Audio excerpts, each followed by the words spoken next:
Hello दोस्तों, मैं स्वागत करता हूं आपका इंटेलिजेंट क्लासेज में। आज हम पढ़ेंगे गुप्त राजवंश के बारे में।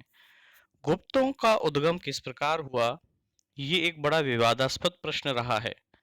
गुप्तों की उत्पत्ति के इस प्रश्न को आज तक सुलझाया नहीं गया, लेकिन कहते हैं कि भविष्य पुराण में इस बात का वर्णन है कि गुप्त पहले कुषाणों के सामंत हुआ करते थे।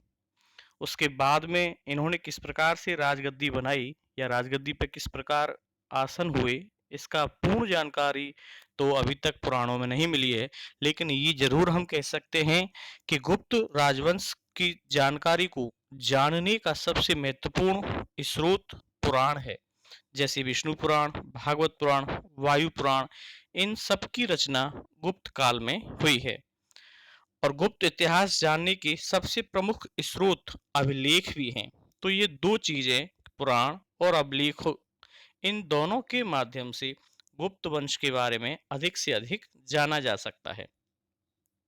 मैं ये बता दूं कि गुप्त वंश की स्थापना श्री गुप्त ने की है। 240 ईस्वी में इनका शासन था, जिन्होंने गुप्त वंश की स्थापना की। इनके बाद में जो चंद्रगुप्त प्रथम श्रीगुप्त के पुत्र हुए घटोत्कच, घटोत्कच के पुत्र हुए चंद्रगुप्त प्रथम, जिनका शासन 319 से 35 ईस्वी तक रहा है। इनको गुप्त साम्राज्य का वास्तविक अर्थों में संस्थापक कहा जाता है। इन्होंने ही गुप्त साम्राज्य की नींव तो नहीं, लेकिन वास्तविक रूप से भारत में इनको गुप्त साम्राज्य का संस्थापक कहा जाता है। चंद्रगुप्त प्रथम, जिन्होंने महाराजा धीराज की उपाधि धारण की, और गुप्त संवत और शक संवत के मध्य 241 वर्ष का अंतर पाया जाता है। यदि इनके बाद के शासक जैसे समुद्रगुप्त की हम बात करें, तो ये चंद्रगुप्त प्रथम का पुत्र समुद्रगुप्त अपने भाई काच, जिसका एक इनका बड़ा भाई था, समुद्रगुप्त का बड़ा भाई काच, से संघर्ष कर यह सम्राट बना था।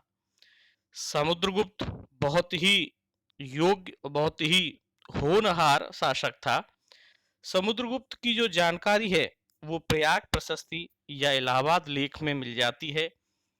यह प्रयाग प्रशस्ति या इलाहाबाद लेख अशोक के द्वारा, सम्राट अशोक द्वारा कौशाम्बी में स्थापित किया गया है, और ये दोनों समुद्रगुप्त के बारे में जानकारी देते हैं।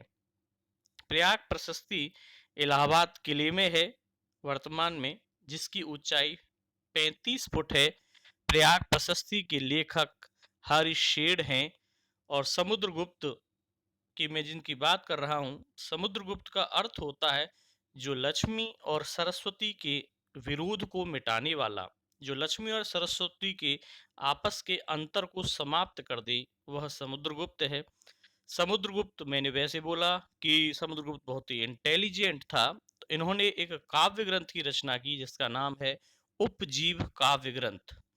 समुद्रगुप्त के दरबार में बौद्ध विद्वान वसु बंधु जी रहते थे।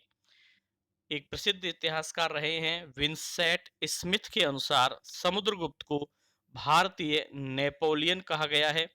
समुद्रगुप्त की उपाधि परम भागवत की थी। समुद्रगुप्त वैष्णव धर्म का अनुयायी था, अर्थात भगवान विष्णु का पुजारी था। और समुद्रगुप्त को युद्धों का विजेता भी माना गया है।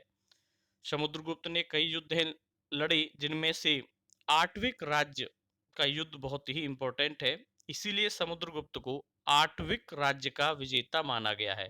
दक्षिण भारत में जो 8 राज्यों का समूह था, उस समय आठविक कहते थे उनको। दक्षिण भारत की विजय के मार्ग सर्वप्रथम समुद्रगुप्त ने ही खोले हैं। इसलिए समुद्रगुप्त ने इन राज्यों को जीतकर एक जो नीति अपनाई, वो नीति है कि राज्यों को जीतकर उनके राजाओं को अपना सेवक बनाना, परिचारक बना देना। इसलिए इस नीति को, समुद्रगुप्त की युद्ध विजय नीति को, परिचारिकावृत्ति अर्थात सेवक बनाना की नीति से भी जाना जाता है। समुद्रगुप्त ने दक्षिण भारत के 12 राज्यों पर विजय प्राप्त की। समुद्रगुप्त ने दक्षिण पथ राज्यों से जो संबंध स्थापित किए, उनके लिए उनकी धर्म विजय की नीति को catching butterfly and setting them ग्रहण मोक्ष की नीति भी कहते हैं। इनके बाद में जो शासक हुए वो चंद्रगुप्त द्वितीय के नाम से जाने जाते हैं। चंद्रगुप्त द्वितीय को हम विक्रमादित्य भी कहते हैं। विशाखा दत्त के नाटक मुद्रा राक्षस नाटक की रचना विशाखा दत्त नामक लेखक ने की है। और सबसे ज्यादा जो नाटकों की रचना हुई है वो गुप्त राजवंश के टाइम पे हुई है। इन्होंने क्या बोला है विशाखा दत्त के नाटक मुद्रा राक्षस के अनुसार कि समुद्रगुप्त के पुत्र राम गुप्त ने शक शासकों से पराजित होकर अपनी पत्नी ध्रुव देवी का विवाह चंद्रगुप्त द्वितीय के साथ किया था। विक्रमादित्य ने समुद्रगुप्त की नीति ग्रहण मोक्ष अनुग्रह की नीति का परित्याग कर दिया। विक्रमादित्य से संबंधित उदयगिरि का गुहालेख, जिसे शिव अभिलेख भी कहते हैं, ये महत्वपूर्ण है, पूछा भी जाता है कंपटीशन में कि शिव अभिलेख कौन सा है। उदयगिरि का गुहालेख, इसका संबंध विक्रमादित्य अर्थात चंद्रगुप्त द्वितीय से है। मेहरौली लोह स्तंभ जो कि दिल्ली में है, जिसका संबंध भी विक्रमादित्य से है। मेहरौली लोह स्तंभ क्यों फेमस है? धातु और रासायनिक कला का एक सर्वोच्च उदाहरण है और इस स्तंभ पर अभी तक कभी भी जंग नहीं लगी है। चंद्रगुप्त की पत्नियों के नाम कुछ इस प्रकार हैं। ध्रुवा देवी, कुबेर नागा की पुत्री प्रभावती, ये दोनों चंद्रगुप्त की पत्नियां थी। मैंने ध्रुव देवी को अभी बताया और कुबेर नागा की पुत्री प्रभावती भी इनकी पत्नी है। कालिदास चंद्रगुप्त द्वितीय के दरबार में थे। शक शासक रुद्र सिंह तृतीय को चंद्रगुप्त ने ही पराजित किया था। शकों का दमन करने के कारण चंद्रगुप्त द्वितीय अर्थात विक्रमादित्य, दोनों एक ही हैं, उपाधि है विक्रमादित्य की। चंद्रगुप्त द्वितीय अर्थात विक्रमादित्य को ही शकों का नाश करने के कारण शकों का नाशक भी कहते हैं। गुप्त शासन काल में चंद्रगुप्त द्वितीय के समय व्यापार का सबसे बड़ा केंद्र उज्जैन था और इन्होंने अपनी राजधानी उज्जैन को ही बना लिया। वैसे गुप्त शासकों की पहली राजधानी थी पाटलिपुत्र, लेकिन चंद्रगुप्त द्वितीय ने पाटलिपुत्र को हटा करके अपनी राजधानी उज्जैन बनाया और गुप्त शासन का जो प्रमुख बंदरगाह था वो था भड़ौच बंदरगाह। गुप्तों का सबसे प्रमुख व्यापारिक स्थल ताम्रलिपि गुप्त शासन काल का एक प्रमुख बंदरगाह भी है, जहां से दक्षिण पूर्वी एशिया के लिए माल लादा जाता था। चंद्रगुप्त द्वितीय के दरबार में नवरत्न थे, उनमें से कुछ के नाम मैं बता रहा हूँ। कालिदास है, जैसे शंकु है, बेताल भट्ट है, वराहमिहिर है, ये बड़े प्रसिद्ध ज्योतिषाचार्य हैं, धनवंतरी जी, ये सभी चंद्रगुप्त द्वितीय के दरबार में नवरत्न भी शामिल थे। जैसे अकबर के दरबार में थे, ठीक इसी प्रकार चंद्रगुप्त द्वितीय अर्थात विक्रमादित्य के दरबार में नवरत्न शामिल थे। चंद्रगुप्त कहें या गुप्त काल में स्त्रियों की स्थिति भी अच्छी थी, इसलिए स्त्रियों को भी खूब पढ़ाया लिखाया जाता था। गुप्त काल की प्रमुख लेखिकाओं के जो नाम हैं वो हैं शीला, प्रभावती, गुप्ता। ये दोनों लेखिकाएं गुप्त काल की प्रसिद्ध लेखिकाएं हैं। फाहियान जो कि चंद्रगुप्त द्वितीय के समय आया। फाहियान शब्द का अर्थ होता है धर्म का प्रकाश। भारत आने वाला प्रथम चीनी यात्री है फाहियान। इन्होंने एक पुस्तक लिखी है फो ओकी। फाहियान ने भारतीय समाज को 4 वर्गों में बांटा और पाटलिपुत्र को इन्होंने भारत का सर्वश्रेष्ठ नगर माना है। इन्होंने जब अशोक के राजभवन को देखा तो ये कहा कि ये महल तो देवताओं के द्वारा बनाए गए हैं। गुप्त वंश के समय दक्षिण भारत में सबसे अधिक शक्तिशाली जो राज्य था उसका नाम था वाकाटक वंश। वाकाटक वंश में सबसे अधिक शक्तिशाली शासक प्रवरसेन प्रथम, जिसने सम्राट की उपाधि धारण की है। गुप्त वंश में नालंदा विश्वविद्यालय विद्या अध्ययन का प्रमुख केंद्र था, जो कि वर्तमान में बिहार के बड़गांव में स्थित है। और नालंदा विश्वविद्यालय की स्थापना गुप्त शासक कुमारगुप्त प्रथम ने की है। कुमारगुप्त ने गुप्त शासकों में सबसे अधिक सिक्कों को चलाया है।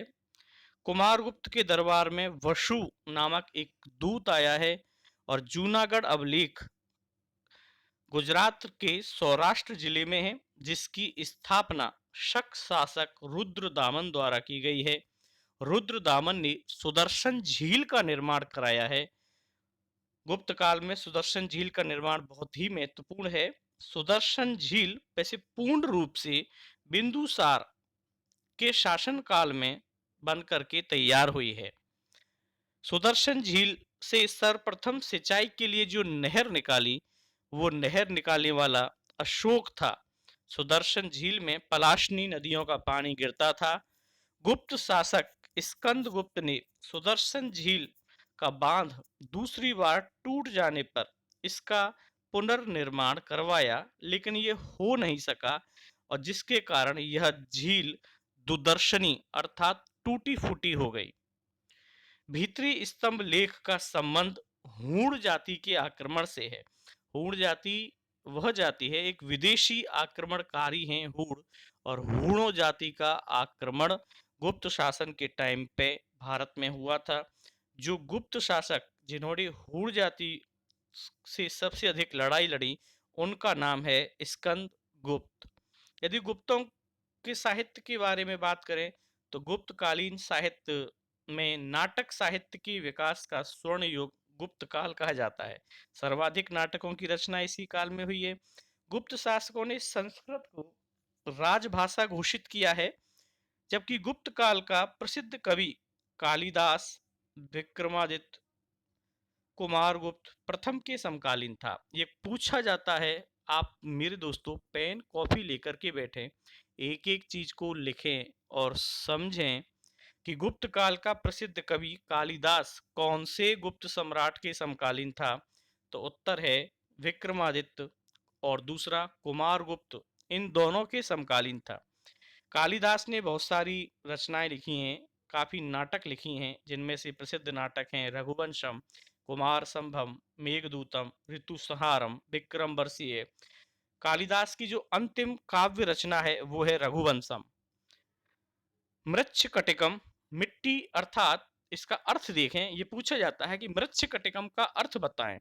मिट्टी की गाड़ी, मिट्टी की गाड़ी, इस काव्य की रचना शूद्रक ने की है। स्वप्न वासवदत्ता, यह भारत का सर्वाधिक प्रसिद्ध नाटक है, जिसे कि गुप्त काल में वास भास द्वारा लिखा गया है। स्वप्न वासवदत्ता भारत का सुप्रसिद्ध नाटक, जिसे भास द्वारा लिखा गया है।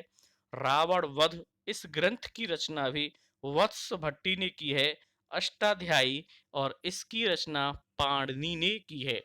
तो ये अभी तक हमने चंद्रगुप्त प्रथम, समुद्रगुप्त, विक्रमादित्य, स्कंदगुप्त, कुछ हूण वंश की जानकारी ली और गुप्त शासकों के द्वारा जो सर्वाधिक जो नाटक जो रचनाएं लिखी गई हैं, इसके बारे में हमने पढ़ा। ये संपूर्ण जानकारी कक्षा 6 से लेकर 12th क्लास तक की एनसीईआरटी बुक्सों में है।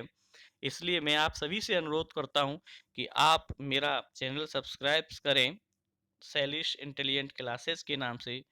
बहुत बहुत धन्यवाद। आगे के पाठों के लिए आप इंतजार करें, कल आपको एक नया वीडियो उपलब्ध हो जाएगा, नई जानकारी के साथ, नए ज्ञान के साथ। धन्यवाद।